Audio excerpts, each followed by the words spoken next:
दोस्तों आज की इस वीडियो में हम आपको ले जाने वाले हैं रामेश्वरम की यात्रा पे। जी हाँ, रामेश्वरम तमिलनाडु में स्थित हिंदुओं के लिए सबसे पवित्र जगहों में से एक माना जाता है और यह 4 धाम तीर्थ यात्रा में से एक धाम भी है। तो दोस्तों इस वीडियो में आपको रामेश्वरम यात्रा से संबंधित सभी बातें डिटेल में बताई जाएंगी, जैसे आप रामेश्वरम कैसे पहुंच सकते हैं, यहाँ पर रुकने के लिए क्या व्यवस्था है, सस्ती धर्मशालाएं कहाँ पर मिलेंगी, खाने पीने की क्या व्यवस्था है, यहाँ पर कौन कौन से मंदिर हैं जहाँ पर आप दर्शन करने के लिए जा सकते हैं, साथ ही साथ रामेश्वरम यात्रा में आपका कुल कितना खर्चा हो सकता है। तो वीडियो को शुरू से अंत तक जरूर देखें और अगर आप चैनल पर पहली बार आए हैं तो चैनल को सब्सक्राइब करना, वीडियो को लाइक और शेयर करना बिल्कुल मत भूलिएगा। चलिए सबसे पहले बात करते हैं कि आप रामेश्वरम कैसे पहुंच सकते हैं। दोस्तों रामेश्वरम पहुंचने के लिए आपके पास 3 ऑप्शन है। पहले ऑप्शन की अगर बात करें तो वो है बाई ट्रेन। अगर आप बाई ट्रेन आना चाहते हैं तो रामेश्वरम में ही रेलवे स्टेशन है। अगर आपके शहर से डायरेक्ट रामेश्वरम तक ट्रेन मिल जाती है तो अच्छी बात है। अगर डायरेक्ट ट्रेन नहीं मिलती है रामेश्वरम तक तो आप मदुरई आ जाइए और मदुरई से रामेश्वरम तक की डिस्टेंस करीब 170 किलोमीटर है। और मदुरई पहुंचने के बाद आप चाहें तो बस के द्वारा या फिर ट्रेन चेंज करके भी आप रामेश्वरम पहुंच सकते हैं। दूसरे ऑप्शन की बात की जाए तो वो है बाई रोड। दोस्तों अगर आप अपने पर्सनल व्हीकल से आना चाहते हैं तो आप मदुरई तक आ सकते हैं और मदुरई से आपको गवर्नमेंट बसेस और प्राइवेट बसेस दोनों ही मिल जाएंगी, जिसकी मदद से आप रामेश्वरम पहुंच सकते हैं। मदुरई से रामेश्वरम तक की डिस्टेंस 170 किलोमीटर है और बस का किराया करीब 200 से 300 रुपए लग जाता है। अब बात करते हैं तीसरे ऑप्शन की। तीसरा ऑप्शन है बाई फ्लाइट। दोस्तों अगर आप बाई फ्लाइट आना चाहते हैं तो यहाँ का नियरेस्ट एयरपोर्ट भी मदुरई में ही है। मदुरई से आप बस के द्वारा या फिर टैक्सी हायर करके रामेश्वरम पहुंच सकते हैं।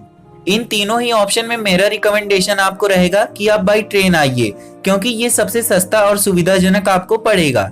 साथ ही साथ जब आप बाई ट्रेन आएंगे तो आपको भारत के सबसे लंबे समुद्र पुल पंबन ब्रिज से यात्रा करने का शानदार अनुभव मिलेगा। दोस्तों पंबन ब्रिज से जब ट्रेन गुजरती है तो आपको बहुत खूबसूरत नजारे देखने को मिलते हैं, तो इसलिए आपको बाई ट्रेन ही आना चाहिए। तो चलिए दोस्तों अब हम रामेश्वरम पहुंच चुके हैं। अब हमें दर्शन करना है, लेकिन दर्शन करने से पहले हमको क्या क्या करना होगा, चलिए इसके बारे में बात करते हैं। दर्शन करने से पहले मंदिर से 100 मीटर की दूरी पर ही बना है अग्नि तीर्थ। वहां पर जाकर आपको स्नान करना होगा। दोस्तों जब भगवान राम रावण का वध करके आए थे तो यहीं पर उन्होंने स्नान किया था और यहाँ की समुद्री लहरें एकदम शांत हो चुकी हैं, क्योंकि भगवान राम ने इनको स्पर्श किया था। तो यहाँ पर सबसे पहले आप अग्नि तीर्थ में स्नान कीजिए, उसके बाद आप मंदिर परिसर में जाइए।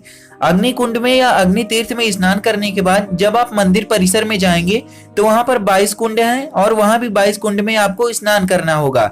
इस 22 कुंड में वहां पर आपको गवर्नमेंट एम्प्लॉय रहते हैं जो आप पर जल डालकर आपको स्नान करवा देते हैं और इस 22 कुंड में स्नान करवाने का वो आपसे 20 से 25 रुपए चार्ज करते हैं। इस पूरे 22 कुंड में स्नान करने के लिए आपको 30 से 40 मिनट तक का समय लगेगा।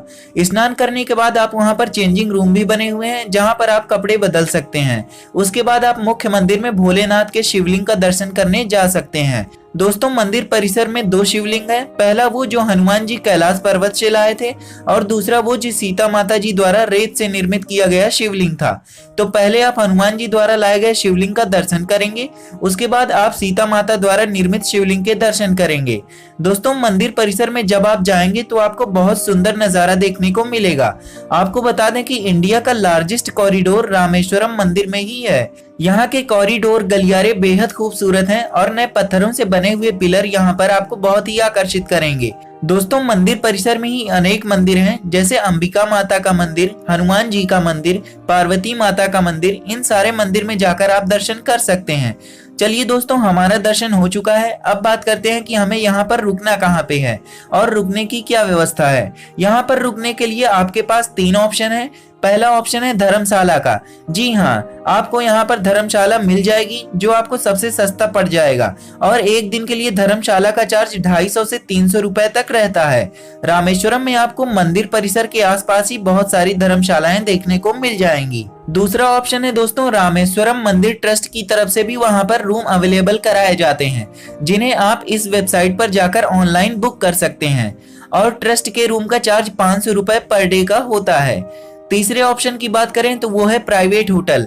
रामेश्वरम में बहुत सारे प्राइवेट होटल्स भी हैं जिनका चार्ज 500 से 1000 रुपए पर डे का रहता है। तो आपको जो होटल पसंद आता है आप वहां पे स्टे कर सकते हैं।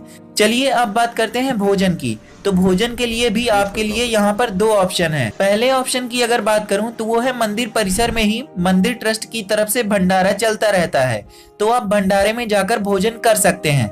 भंडारे की टाइमिंग यहाँ पर सुबह 11 बजे से दोपहर 3 बजे तक रहती है। तो अगर आप मंदिर परिसर में भोजन करना चाहते हैं तो यहाँ भोजन कर सकते हैं, लेकिन टाइमिंग का विशेष ध्यान रखें, 11 बजे से 3 बजे तक। दूसरा ऑप्शन आपके पास है होटल या रेस्टोरेंट का। यहाँ पर होटल और रेस्टोरेंट आपको 100 से 150 रुपए में थाली मिल जाएगी और आप चाहें तो यहाँ भोजन कर सकते हैं। तो चलिए दोस्तों, अब बात करते हैं कि रामेश्वरम जाने के लिए बेस्ट टाइम या सबसे अच्छा समय कौन सा है। दोस्तों, रामेश्वरम आप कभी भी जा सकते हैं, लेकिन मैं आपको रिकमेंड करूंगा कि आप नवंबर से मार्च अप्रैल तक रामेश्वरम जाएं। यही बेस्ट टाइम है, क्योंकि समर सीजन में यानी गर्मियों में साउथ इंडिया में काफी ज्यादा गर्मी पड़ती है और इस समय यात्रा थोड़ी सी मुश्किल हो जाती है। इसीलिए आप विंटर सीजन को प्रेफर करें रामेश्वरम जाने के लिए। चलिए अब बात करते हैं कि आपको रामेश्वरम में कितने दिन का टूर प्लान बनाना चाहिए। तो आपको बता दें, आप रामेश्वरम में 2 दिन का टूर प्लान बनाइए। 2 दिन रामेश्वरम घूमने के लिए सफिशिएंट है। तो चलिए दोस्तों, अब बात करते हैं कि रामेश्वरम में हमें और कौन कौन सी जगहों पर घूमने जाना चाहिए। बात करते हैं सबसे पहले मंदिर की, जो है पंचमुखी हनुमान मंदिर। दोस्तों, पंचमुखी हनुमान मंदिर में आप जा सकते हैं। यहाँ हनुमान जी की बहुत बड़ी मूर्ति है, जहाँ आप दर्शन कर सकते हैं। दूसरे स्थान की बात की जाए तो वो है नाम्बू न्यागी मंदिर। दोस्तों, पार्वती माता का मंदिर है यह, और कहते हैं कि जिन लोगों को संतान प्राप्ति की समस्या होती है वो यहाँ जरूर आते हैं, जिससे उनको इस समस्या से छुटकारा मिल जाता है। तो आप इस मंदिर में जाकर पार्वती माता के दर्शन कर सकते हैं। अगले स्थान की बात करूं तो वो है साक्षी हनुमान मंदिर। दोस्तों, साक्षी हनुमान मंदिर मंदिर परिसर से 2 किलोमीटर की दूरी पर है, तो आप साक्षी हनुमान मंदिर में जाकर भी कुछ समय बिता सकते हैं।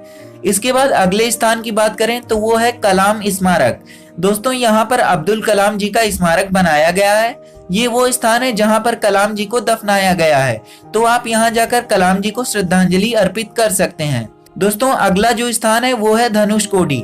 दोस्तों, धनुषकोडी आप दूसरे दिन जाइए। पहले दिन मैंने जो आपको प्लेसेस बताई हैं वहां जाइए, और दूसरे दिन आप धनुषकोडी जाइए। दोस्तों, रामेश्वरम से धनुषकोडी की डिस्टेंस करीब 20 किलोमीटर है। धनुषकोडी वही जगह है जहां पर वानर सेना द्वारा लंका जाने के लिए समुद्र में पुल या राम सेतु बनाया गया था। तो धनुषकोडी में आप जरूर जाइए, वहां पर आपको बहुत सुंदर समुद्र देखने को मिलेगा। और साथ ही साथ Dhanushkodi last land of India के रूप में भी जाना जाता है, तो आप धनुषकोडी जरूर जाइए। ये आपके लिए मस्ट विजिट प्लेस है। दोस्तों, अब बात करते हैं कि इन सारी जगहों को घूमने के लिए हमारा साधन क्या होगा। दोस्तों, अग्नि तीर्थ के पास ही आपको बहुत सारे ऑटो मिल जाएंगे, और ये आपको 800 से 1000 रुपए में इन सारी जगहों को घुमा के आपको वापस मंदिर परिसर में छोड़ देंगे। तो चलिए दोस्तों, अब सबसे जरूरी बात करते हैं कि रामेश्वरम यात्रा में आपका कुल कितना खर्चा होगा। दोस्तों, यहाँ पर जो मैं आपको खर्चा बताऊंगा उसमें किसी भी तरह की बस टिकट, फ्लाइट टिकट या ट्रेन टिकट शामिल नहीं है। इसमें केवल आपके खाने का खर्चा, रुकने का खर्चा और जो ऑटो बुक करा के आप सारी जगहों को घूमेंगे उसका खर्चा इसमें शामिल है। तो एक व्यक्ति का रामेश्वरम यात्रा में 2 दिन के लिए करीब 1500 से 2000 रुपए तक खर्चा हो जाएगा। तो दोस्तों, ये थी रामेश्वरम यात्रा के बारे में कंप्लीट जानकारी। अगर आपको वीडियो पसंद आई है तो वीडियो को लाइक करें और चैनल को जरूर सब्सक्राइब करें, जिससे आपको आगे भी ऐसी ही इंफॉर्मेटिव वीडियोस देखने को मिलती रहें।